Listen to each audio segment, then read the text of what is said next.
Good afternoon, Brian with Grand Roofing. We're going to do a quick walkover of a roof that is in pretty bad shape and point out some things that if you do wrong as a DIYer, the consequences of what could happen or will over time happen. This is a definite older roof, but there's still some things we can learn from it.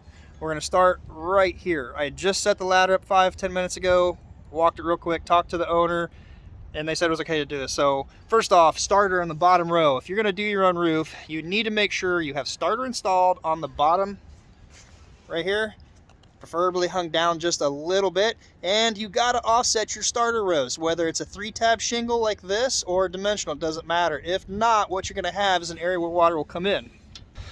If you look right here, I see this all the time in my area. You got the two pieces, they're not offset. So the shingle and the starter row are lined up. So that means every 36 inches on this 3-tab shingle, you're gonna have that. And over time, what happens is water gets in there and it just completely rots everything out. So you got bad decking on the bottom, across the entire roof on both sides.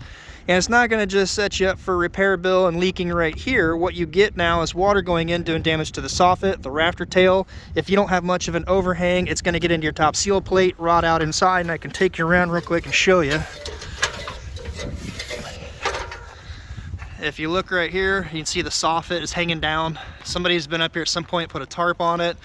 There's some pieces of flashing kind of tucked up under, but it's definitely been going on for a while. And on top of that, now your soffit is channeling water right into the top. It's not a good situation. There's water spots inside up in there. There's a drop ceiling. Talk to the owner's family inside. It's just kind of a bad situation on the roof. It's definitely past its life, and there were some repairs that should have been done that were not done. We're gonna go up there and look real quick, but we're gonna go around the back side over here too.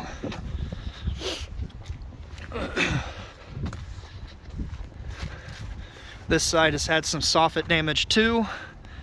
And you can see the soffit's been completely gone, missing, and they've boxed it in. There's like some plastic,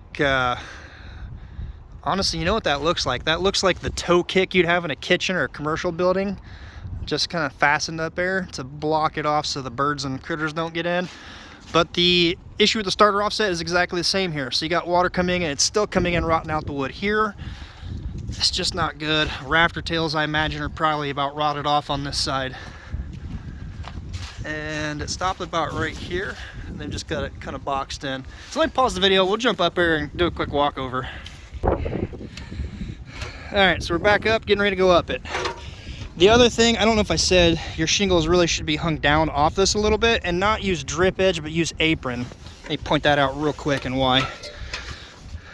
Looks like they tacked up some stuff because it's not, yeah, that's your fascia board and your metal is coming up. So drip edge, like this lip right here, that's made for a gable. The problem is the face that turns down and goes up is not big enough, or it could be bigger. The controversial ice and water over under, whatever, it's not in this video, but the apron comes down further and goes up the roof higher. It does not have this drip here, so it covers more of your fascia, covers more of your decking, and just look into using apron on the bottom, drip edge on your gable ends. Unfortunately, in my area, a lot of contractors don't like to order two different materials, so they just use drip edge everywhere. Some of the bigger companies I work for here in town, that's all they do. I've switched, and no, apron on the bottom, drip edge on the gable. Okay, so they had questioned if this could be turned into insurance. Now, if you know me and you follow the channel, there's a time and a place for insurance. If you have storm damage, yeah, file a claim. In a case like this, my opinion, it's not even doable or even considering the possibility of it. Although there's a handful of companies out there, turn anything into insurance, and I have my own thoughts and opinion about them. But you got to ask yourself, first off, the tarp has been here for over 2 years, they said. Some of the damage, any adjuster that comes out is going to be like, okay, there's obvious damage. The shingles are gone well past their life, and there's areas that they've been sealed, covering the old damage that is definitely old, brittle, and cracked apart. So any halfway decent, intelligent adjuster is going to know and be like, no way. They asked if this could be repaired. It's not really repairable. I'll show you. The shingles are gone. Here are some of the areas, just where they've tarred it and they've got cracks, but there's a bigger section down there where it's like painted on, brushed on, silicone something. The shingles themselves, especially over there, you have nothing but fiberglass showing. There's nothing left to these shingles. I just walk over there. I'm gonna be careful, it's really rotten in that area.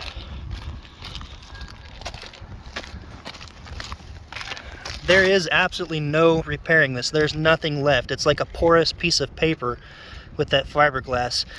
When you get to this point, or way before this point, that fiberglass is just to keep it strong so the asphalt goes in on both sides. The asphalt is what does the waterproofing. Fiberglass just holds it all together. It's like a frame to everything to hold it together. And then your granules are supposed to coat the asphalt to keep the asphalt protected from the sun. The sun is what's going to wreak havoc on this. You look under here for the sake of the video. Yeah, there is a keyway come together. If you look at this, that porousness that I'm telling you about, water's just seeping right through there, and you can see the trail, the evidence. It's gone. There's no repairing this. Right here, you can see where water's been coming in, and there happened to be a keyway where two shingles come together, and just in up above it, that's decking right up under this spot. This might be a good point to show.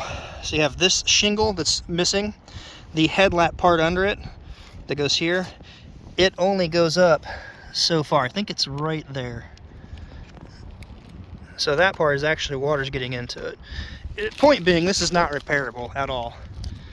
Now this here, I mean, that's just, I don't know, some sort of roof coating, silicone coating, kind of gray. I'd guess like a Karnak or Geico or something. Geico, not Geico. You know what I'm talking about. Anywhere these are, that's not good. I know for a fact down the entire bottom is rotten. Same on that side. You can see where it's wavy and humps. It's in bad shape. So you're gonna have some decking. It's another big DIYer screaming, I know what I'm doing, or I know a guy. This is actually upside down. This part here is supposed to face this way. It's just not good. This also should have been tucked under this row here, in my opinion. Some guys want to tuck under all of it, that's fine, but what you have here, water coming in, all this down here, possibly going in under the hole. But that's your least of your problems when you got this stuff everywhere. Boy, my hands are getting cold. Little flat section. At least they put the right material on this. It's a non-reinforced rubber. I would have chose reinforced, but back when this is put on, they may not have had reinforced. That needs to be addressed, and there's some little corners up under it, need some flashing. I'm not sure what they got going on there. There's one other thing I want to point out right here that I would hope that no contractor would ever do. But then again, I'm always surprised. You see it? Sorry, I'm trying to tuck my notepad in before it blows away. This mess right here. What do they have going on? Huh. When it's not lined up right, you don't have any seal strip under there. That's one thing. That's why this blew off. But look at that. This is screaming at DIYer. So the story of what the lady inside said, unfortunately, her father had passed away. Her parents lived here, and the roof was put on just before they bought it, around the 2012 time. Something's sticking up right here. So I don't know how old the roof is, but I know it's older than that. But judging by the shingles and the amount of granule loss and just the look of them, they're definitely past the warranty. But when you see things like the box vent over there and this, it definitely screams DIYer. Same with the bottom shingle row offset not being there. Let's see if I can find it right here. There it is right there. Right here's where the two come together, and that's where the water's getting in. So every third tab, or roughly 36 inches, see some more down there. It's getting all saggy and rotten.